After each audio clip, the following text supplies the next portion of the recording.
আসসালামু আলাইকুম রাহমাতুল্লাহ। সুপ্রিয় দর্শক মণ্ডলী, আশা করি মহান আল্লাহ রাব্বুল আলামিনের অশেষ মেহেরবানি ও দয়ায় আপনারা সবাই ভালো আছেন। প্রিয় দর্শক, আজকে একটি খুবই গুরুত্বপূর্ণ বিষয় নিয়ে আলোচনা করব। আশা করি আপনারা শেষ পর্যন্ত দেখবেন। এই দুনিয়ায় তো অনেকে অভাবগ্রস্ত, অনেকে হতাশাগ্রস্ত। বর্তমান সংকটময় পরিস্থিতিতে অভাব এবং হতাশাগ্রস্তদের পরিমাণ আরো অনেক বেড়ে গিয়েছে। তার সাথে সাথে এই মাহে রমজান আমাদের কাছে নিয়ে এসেছে আশার আলো। রব্বুল আলামিনের দরবার রোজাদারের গুরুত্ব বা কোনো দোয়া বিফলে যায় না। আপনি যতটাই অভাবগ্রস্ত হতাশাগ্রস্ত হয়ে থাকেন না কেন, দরিদ্রতায় দিনাতিনা করেন না কেন, আর এই প্রবল সংকটের দিক এদিক সেদিক ছুটাছুটি করছেন, অথচ আল্লাহ রব্বুল আলামিন আমাদের জন্য তার অসংখ্য নেয়ামত রেখেছেন। আমরা সেদিকে খেয়াল করি না, আর আমাদের পরিপূর্ণ আস্থাও নেই যে আল্লাহ আমাদেরকে দিবেন। আর তাই আপনাদের জন্য আমি ধারাবাহিকভাবে আপনাদের সেই সমস্ত আমল নিয়ে দোয়া নিয়ে আলোচনা করব, যা আমল দোয়া আপনারা সংকটময় পরিস্থিতিতে রব্বুল আলামিনের দয়া ও মেহেরবানি পেতে সাহায্য করবে ইনশাআল্লাহ।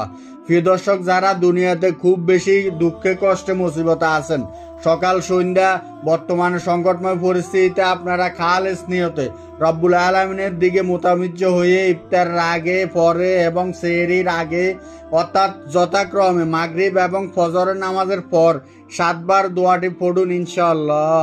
আল্লাহ রব্বুল আলামিন আপনার অভাব এবং হতাশা অবশ্যই দূর করে দিবে।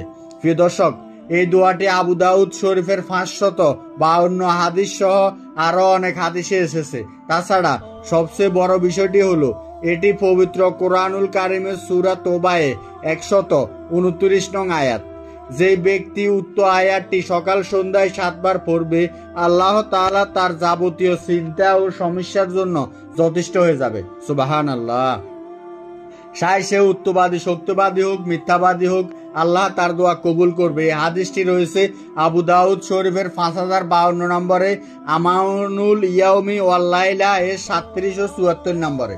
অর্থাৎ আমলকারী ব্যক্তি যেমনই হোক না কেন, আল্লাহ সুবহানাহু ওয়া তাআলা তার এই আমলের ফজিলতে তাকে অবশ্যই সাহায্য করবে। সুবহানাল্লাহ।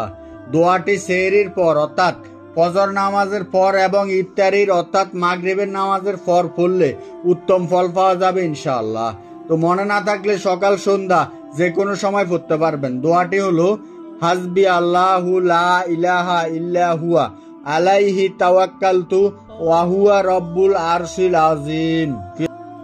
আমার জন্য আল্লাহ যথেষ্ট, তিনি ছাড়া আর কোনো ইলাহা নেই।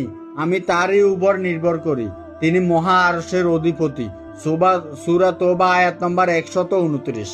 এখন আমরা জানবো সাহরি, ইফতার বা যে কোনো নামাজের শেষে ওযু সহকারে এই নামটি আল্লাহর একটি খাস নামের জিকির, যা 100 বার পাঠ করলে আল্লাহ রাব্বুল আলামিন তার দারিদ্রতা, অভাব, অনটন, বিপদ, মুসিবত এবং ঋণগ্রস্ততা থেকে তাকে মুক্তি দিতে পারে। সুবহানাল্লাহ। এছাড়াও যাদের বিবাহ নিয়ে সমস্যা, যেমন বিবাহ হয় না, আবার যাদের বিবাহ হয়েছে কিন্তু দাম্পত্য জীবনে সুখ নেই, অথবা যে কোনো ধরনের চাওয়া পাওয়া যা একমাত্র রব্বুল আলামিন ছাড়া আপনাকে আর কেউ দিতে পারবে না। পৃথিবীর প্রতিটি চাওয়া পাওয়ার জন্য নিঃসন্দেহে রব্বুল আলামিন হচ্ছে সর্বশ্রেষ্ঠ দাতা। তাই আপনার সন্ততি নিয়ে আপনি দোয়া চাইতে পারেন। আপনার নিজের কষ্ট মুসিবতের কথা নিয়েও আপনি রব্বুল আলামিনের সাহায্য চাইতে পারেন। প্রিয় দর্শক, আমলটি খুবই কার্যকারী। আমলটি করতে মনের গভীরে বিশ্বাস ও ইয়াকিন থাকতে হবে।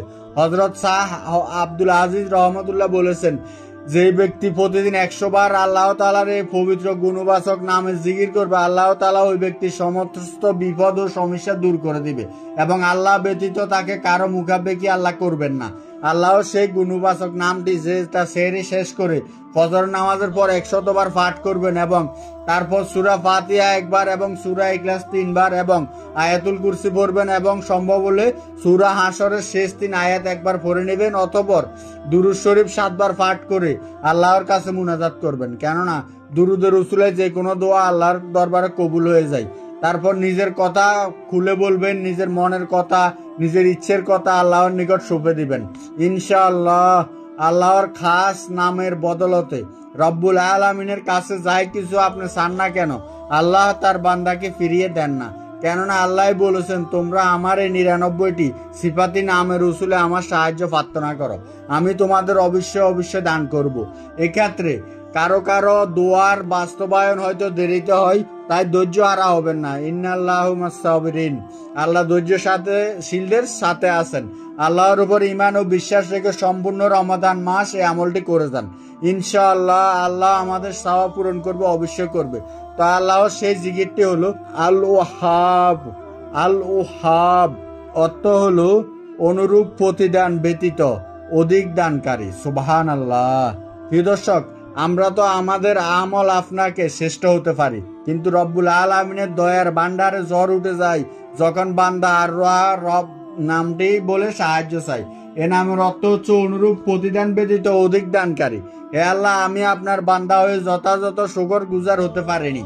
আমার প্রতিদান স্বরূপ খুব বেশি পাওয়ার কথা নয়, আপনার আর রহাব নামের উসুলায় আপনি অনুরূপ প্রতিদান ব্যতীত আমাকে দান করুন। সুবহানাল্লাহ।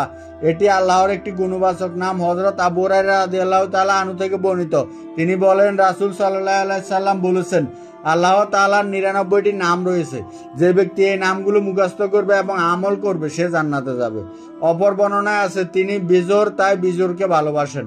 বুখারী শরীফ হাদিস নম্বর 2736। প্রিয় দর্শক, আপনাদের কাছে আমাদের আকুল অনুরোধ থাকবে, ভিডিওটি যদি আপনার জন্য এতটুকু উপকারী মনে করেন, অবশ্যই ভিডিওটি আপনার সোশ্যাল মিডিয়া থেকে শুরু করে যে কোনো প্ল্যাটফর্মে শেয়ার করে আপনার বন্ধুদের মাঝে ছড়িয়ে দিন, যেহেতু পুরো রমজান জুড়ে এই আমলগুলো আমরা সকলে করতে পারি।